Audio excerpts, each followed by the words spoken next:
Salam sahabat mahasiswa semua, selamat bertemu lagi dalam mata kuliah Manajemen SDM untuk membahas topik selanjutnya, yaitu tentang Kode Etik Pariwisata Dunia atau dalam bahasa Inggrisnya Global Code of Ethics for Tourism.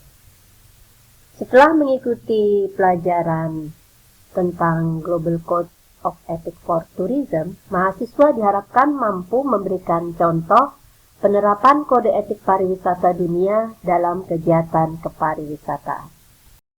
Sebelum kita membahas satu persatu tentang kode etik pariwisata dunia, mari kita lihat dulu apakah itu 10 prinsip dalam kode etik pariwisata dunia.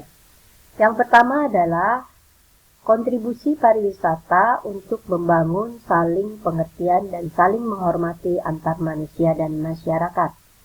Prinsip yang kedua, pariwisata sebagai alat untuk memenuhi kebutuhan kualitas hidup, baik secara perorangan maupun secara kolektif. Prinsip ketiga, pariwisata sebagai faktor pembangunan berkelanjutan. Prinsip keempat, pariwisata sebagai pemakai warisan budaya kemanusiaan serta sebagai penyumbang pengembangan warisan budaya itu sendiri. Prinsip yang kelima, pariwisata adalah kegiatan yang menguntungkan bagi masyarakat dan negara penerima wisatawan. Prinsip keenam, kewajiban para pemangku kepentingan pembangunan kepariwisataan. Prinsip ketujuh, berbicara tentang hak dasar berwisata. Prinsip kedelapan, berbicara tentang kebebasan bergerak wisatawan. Prinsip ke-9, mengenai hak para pekerja dan pengusaha dalam industri pariwisata. Dan prinsip yang ke-10, penerapan prinsip-prinsip kode etik pariwisata dunia. Mari kita lanjutkan pada pembahasan setiap prinsip pada kode etik pariwisata dunia.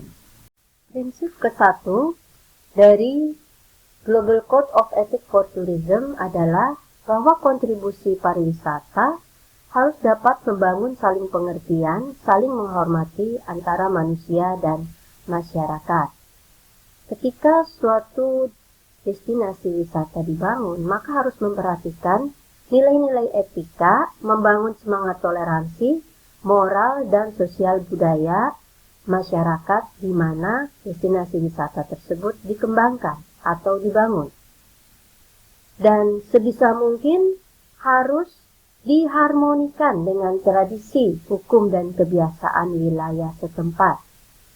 Misalnya, kalau destinasi wisata tersebut dibangun dalam lingkungan yang agamis, maka kegiatan pariwisata harus mempertimbangkan hal tersebut, seperti tidak menayangkan atraksi-atraksi yang melanggar agama atau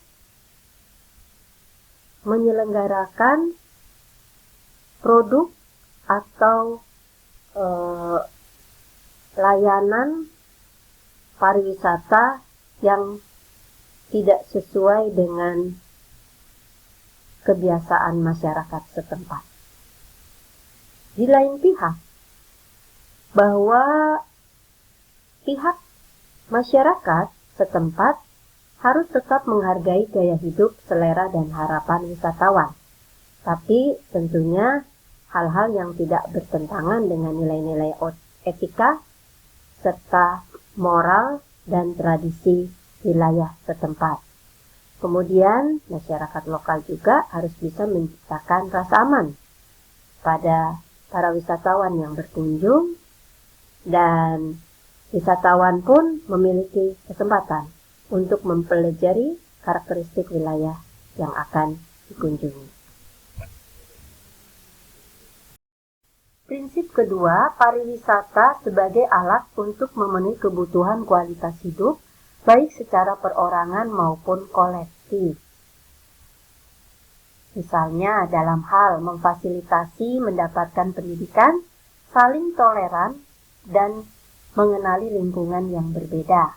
Menjunjung kesetaraan gender, menghargai anak-anak dan masyarakat berkebutuhan khusus.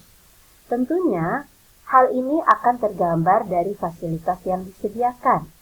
Jadi misalnya fasilitas seperti toilet, ada yang bisa digunakan untuk anak-anak ataupun masyarakat yang berkebutuhan khusus.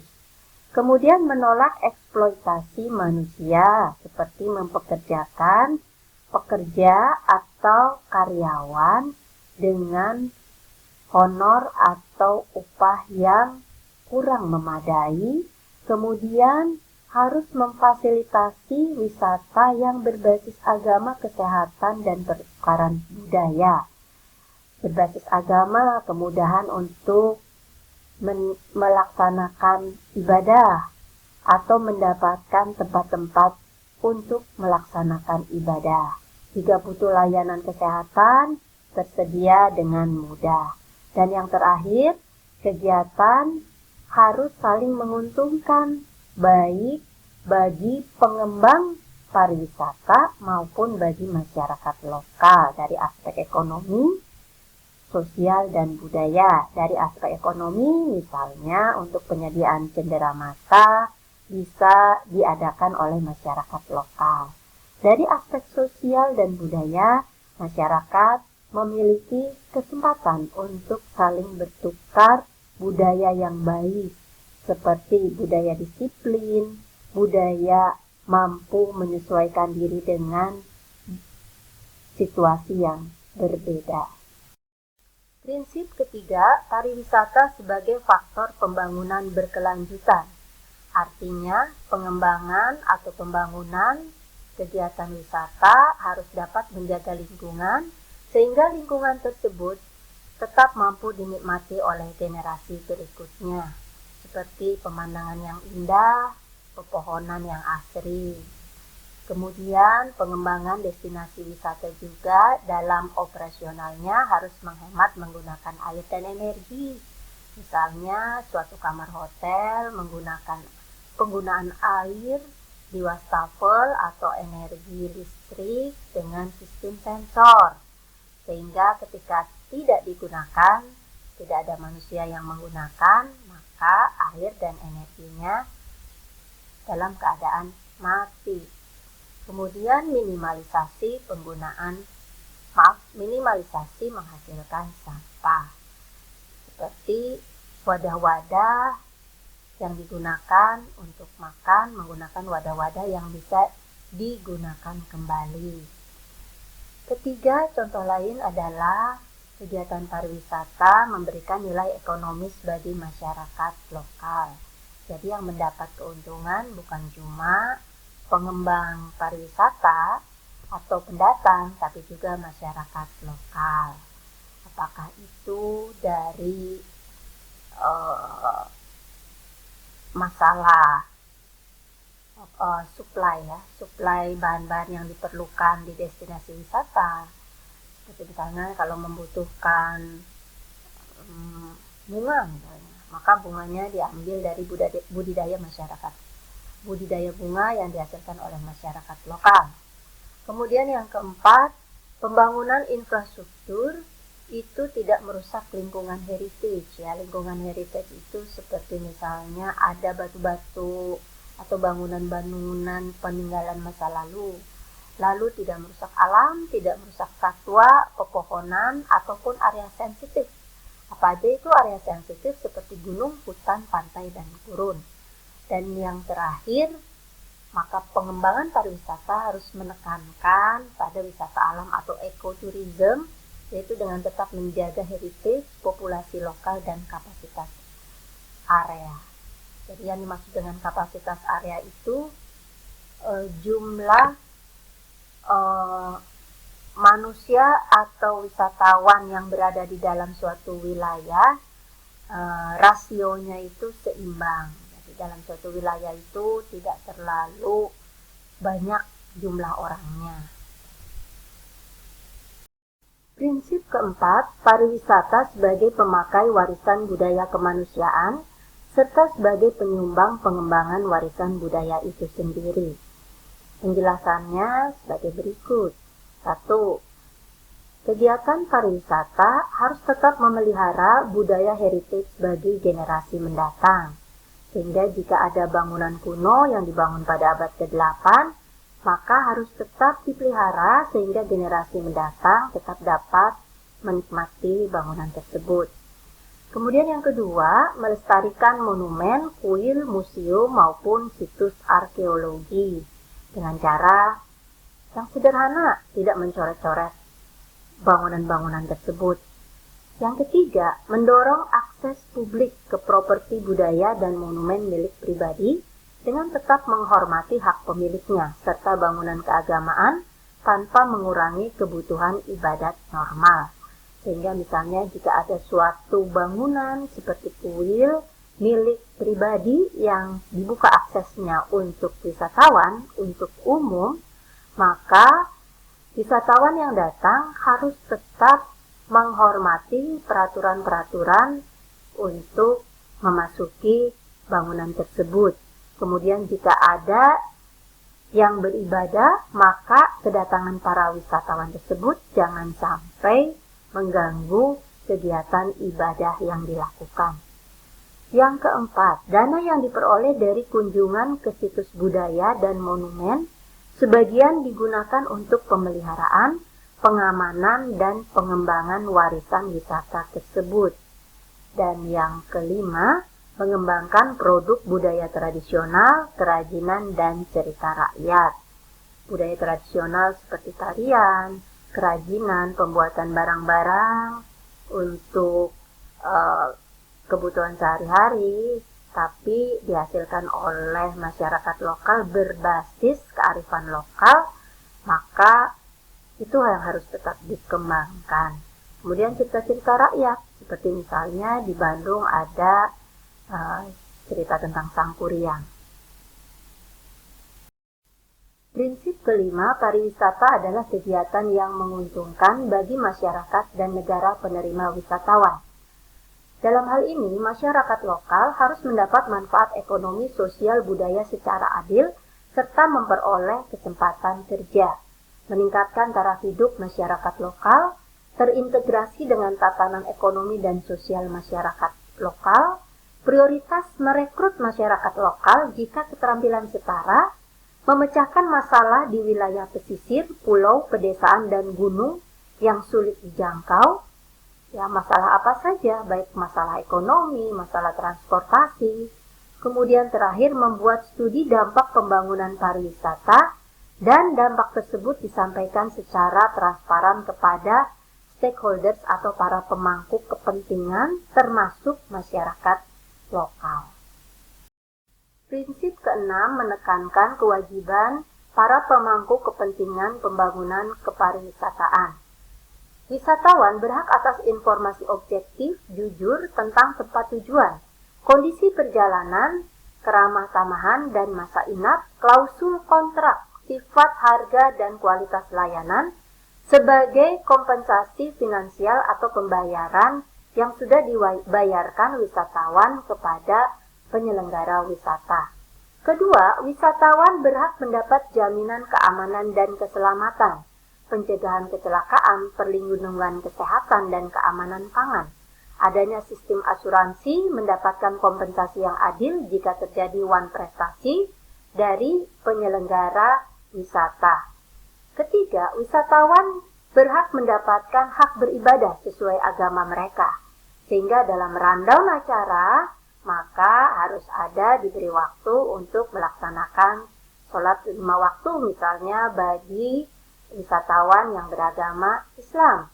Keempat, negara tuan rumah wajib untuk pemulangan wisatawan jika terjadi kebangkrutan perusahaan yang mengatur perjalanan para wisatawan tersebut. Dan yang kelima, pemerintah dan media, ya apakah itu media cetak maupun media elektronik, wajib menginformasikan situasi krisis kepada warga negaranya dengan cara yang proporsional. Misalnya seperti baru-baru ini terjadi kasus COVID, maka pihak pemerintah Indonesia melalui Kementerian Luar Negerinya menghimbau warga negara Indonesia yang sedang dalam perjalanan di luar negeri untuk segera kembali ke Indonesia, tapi penyampaiannya harus sesuai dengan fakta yang sesungguhnya. tidak boleh dilebih-lebihkan, sehingga tidak membuat panik warga negara yang sedang melakukan perjalanan wisata. Prinsip ketujuh menekankan hak dasar berwisata, bahwa berwisata merupakan hak setiap warga negara. Setiap warga negara berhak untuk beristirahat dan bersantai, termasuk para pekerja harus memiliki pembatasan jam kerja yang wajar, dan liburan atau cuti berkala namun tetap mendapatkan upah.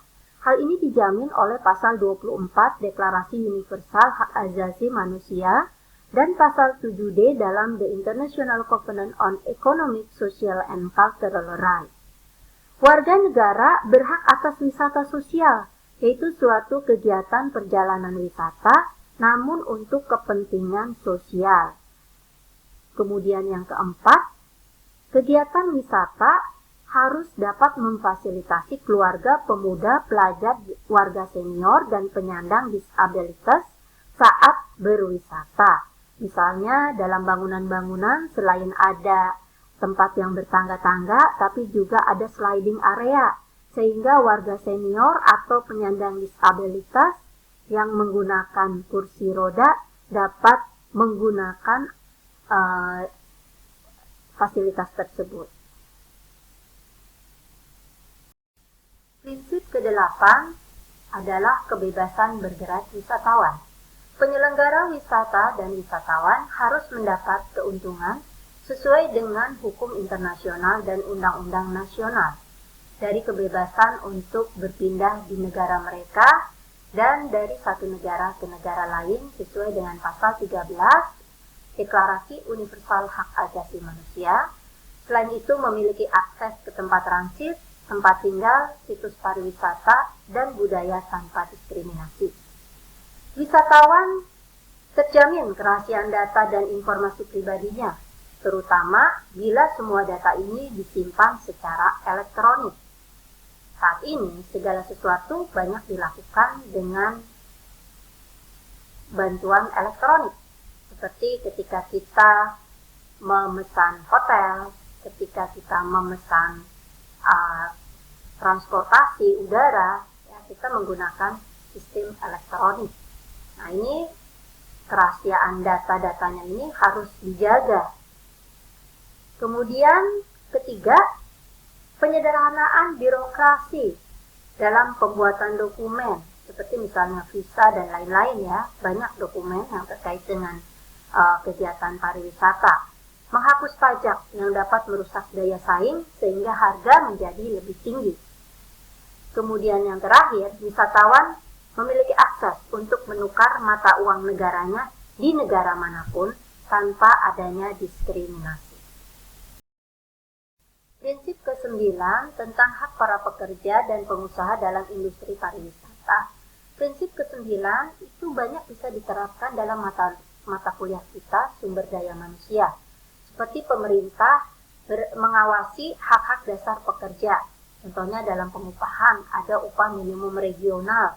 Namun demikian pemerintah juga harus tetap mengawasi para wirausaha ini dalam industri pariwisata. Misalnya dalam menetapkan UMR itu jangan sampai memberatkan para wirausaha ini. Kemudian yang kedua, para pekerja upahan atau musiman di hotel misalnya daily worker berhak memperoleh pelatihan awal berkelanjutan yang sesuai dengan tugasnya di pekerjaan sehingga para pekerja ini dapat melaksanakan tugasnya dengan baik, mendapatkan perlindungan sosial seperti misalnya BPJS, ada kenyamanan dalam bekerja, dan ada fasilitas kesejahteraan sosial seperti misalnya fasilitas transportasi. Kemudian baik perorangan, badan hukum, usaha kecil dan menengah sepanjang memiliki kemampuan dan keterampilan berhak mengembangkan kegiatan pariwisata sesuai undang-undang. Keempat, pihak-pihak pemerintah itu harus bisa memfasilitasi pertukaran pengalaman. Sebetulnya bukan cuma pihak pemerintah, tapi dalam suatu organisasi seperti misalnya hotel, pihak manajemen itu harus bisa memfasilitasi pertukaran pengalaman. Contohnya kalau di hotel itu chef itu banyak juga diambil dari mancanegara ya. Ketika mereka bekerja sebagai chef di Indonesia, maka diharapkan harus ada pertukaran pengalaman, pertukaran keahlian atau skill dari chef asing ini terhadap chef Indonesia. Kemudian yang kelima, melarang eksploitasi oleh investor ya, eksploitasi terhadap para pekerja itu jangan sampai terjadi ya, mempekerjakan karyawan tapi tidak diperhatikan hak-haknya, pengupahannya atau pemberhentian tanpa pesangon. Kemudian mengedepankan konsep kemitraan. Ya, dalam kita merekrut karyawan, misalnya kita bisa saja menggunakan pihak ketiga ya sebagai mitra untuk merekrut calon karyawan. Tujuannya apa? Tujuannya adalah agar tidak terjadi subjektivitas dalam proses seleksinya.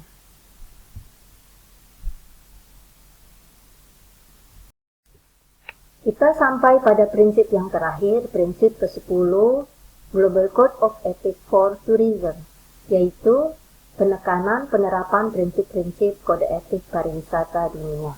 Bahwa sektor publik dan sektor swasta, publik dalam hal ini adalah pemerintah, bekerja sama dalam menerapkan prinsip-prinsip pariwisata. Pembangunan pariwisata harus mengacu pada aturan organisasi pariwisata dunia, kemudian organisasi non-pemerintah yang kompeten, perlindungan hak asasi manusia, lingkungan, atau kesehatan. Dan yang terakhir, menerapkan kode etik pariwisata global yang tadi sudah dijelaskan mulai dari butir 1 sampai butir yang ke-10 atau prinsip yang ke-1 sampai prinsip yang ke-10. Nah, sekarang sahabat mahasiswa telah mengetahui masing-masing prinsip dan memahami maksud daripada masing-masing prinsip tersebut. Mudah-mudahan dalam melaksanakan kegiatan usaha wisata dapat menerapkan prinsip-prinsip yang tertuang dalam Global Code of Ethics for Tourism ini dengan baik dan benar. Terima kasih.